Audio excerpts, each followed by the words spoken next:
So attending the Evergreen State College in Washington State, that can be deadly and is certainly dangerous for any student who makes the mistake of choosing a school to attend.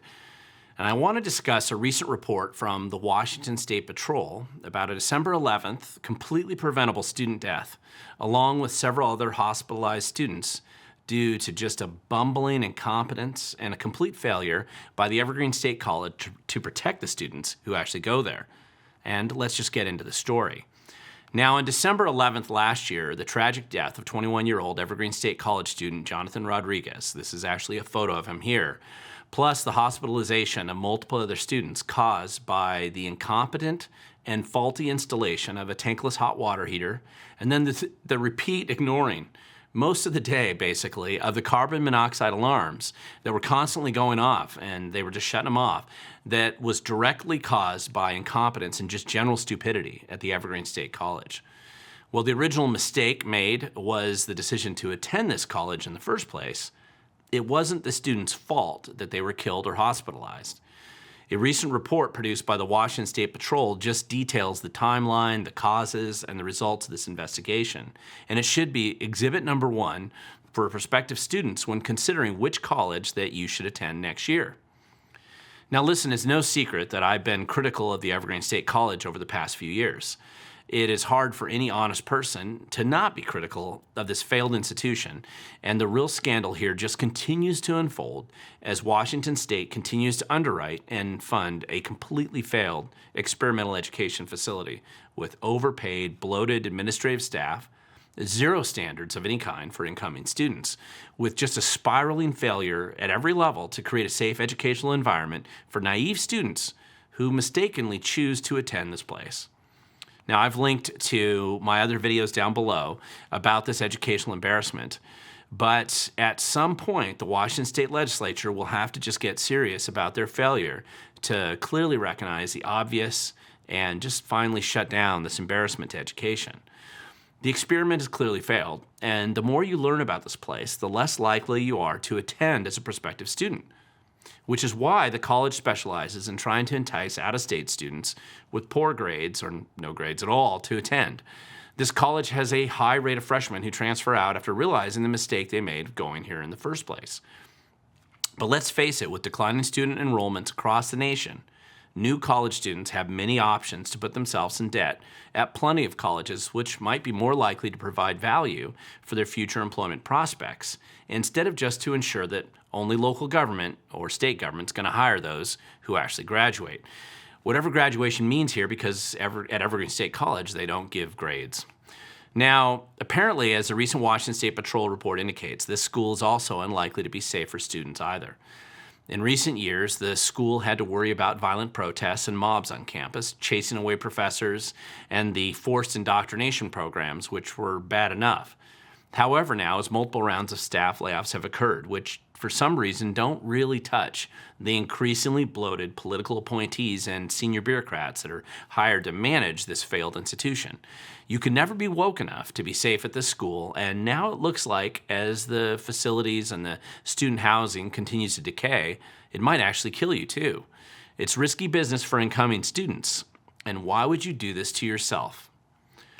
Now, as tragic as this recent avoidable and then pointless student death was, there was serious damage done even to the hospitalized students as well.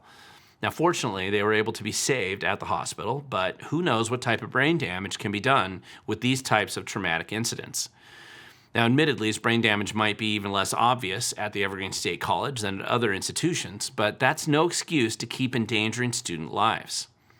An obvious problem when a school gets so woke that they no longer prioritize merit or competency over some type of diversity, inclusion, equity, word salad, virtue signaling drama, and brainwashing experiment, then you're going to have more and more problems develop and then surprises, and then sometimes it's going to kill students just like this.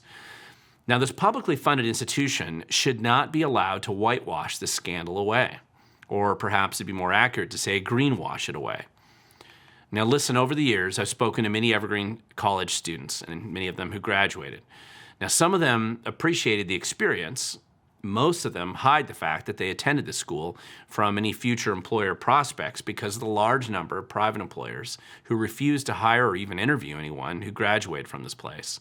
Some of them have approached me, some of these students, about organizing a class action lawsuit against their alma mater for destroying their future career prospects by just being affiliated with this place.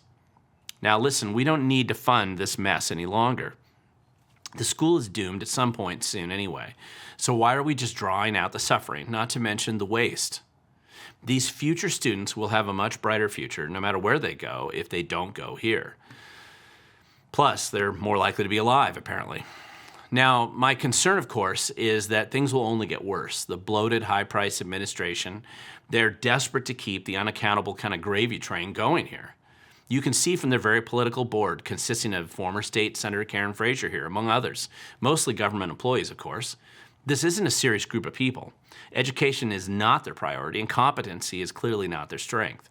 Lobbying the governor's office and the legislature, that might be part of their job description, but they're failing the students, not just those who don't survive the experience, but those who are damaged by attending this place in the first place. Now listen, if you are a parent of a student who might be considering this school, or a student who wants to rebel against their parents and go to the worst place you can find, I encourage you to go to Evergreen State College alumni Benjamin Boyce's YouTube channel, and it's here, and I'm going to link to it down below, and just review the many videos that he has produced about Evergreen State College based on his experiences and accessing many public records after the fact, plus whistleblowers. Nobody has actually done a better or more thorough job than him. And I'll link to him down below, as I said, for those who actually want to learn more. If you understand the mess this place has become, you will be better educated to choose any place, literally any place else, to go to school. It shouldn't take more pointlessly dead students to convince you to make this decision.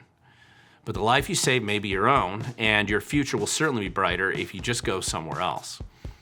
Now, I always end my videos with a statement that the future belongs to those who show up, and I believe this to be true. But I'm also willing to warn those of you when you shouldn't show up. And this is the school to avoid like the plague it has become.